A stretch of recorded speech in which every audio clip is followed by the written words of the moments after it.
Something I always like to ask comedians on here is like an epic bombing story, or like even to the point where you get booed on stage. Yeah. I'm sure you having a drinking regimen, I'm sure some have come up, some epic bombs. Yeah, well, when you're drinking, it's much easier to have a snap set and kind of lose your mind and get pissed. Now I'm a little more accepting of whatever sort of comes and happens on stage. But yeah, I've told the story a few times on podcasts, but the most booing bomb set was opening for Bob Saget. Oh my gosh. At the University of New Hampshire, in New Hampshire, obviously.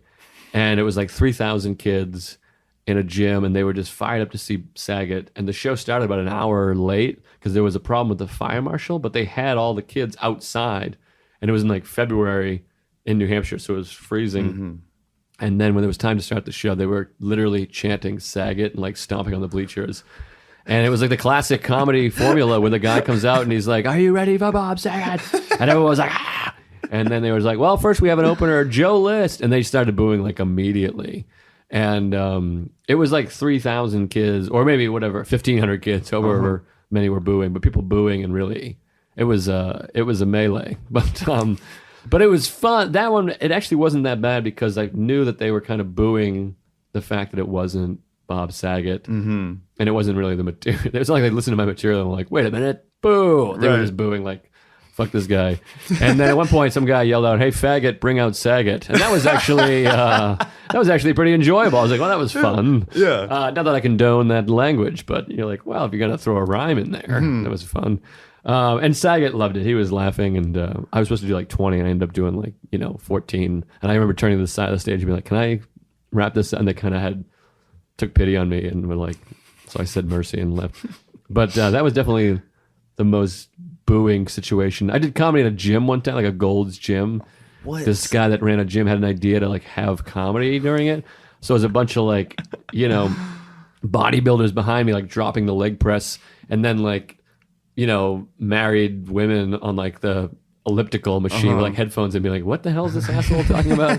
And that was pretty bad. So there was been definitely a bunch of weird bad shows. I mean, there's always bad shows with comedy. Yeah, that's why I always like to ask comedians, because we all have those stories.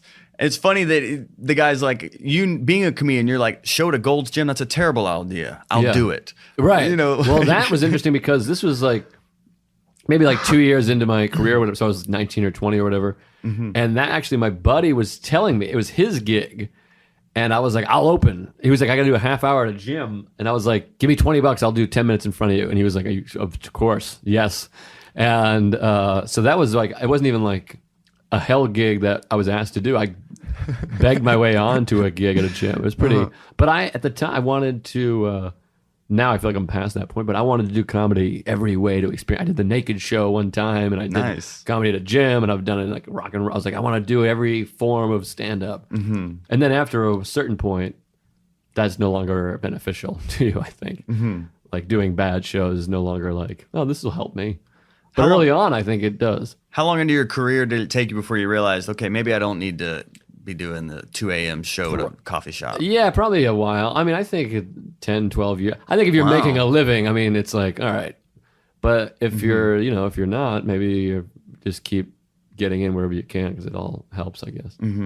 Hot breath.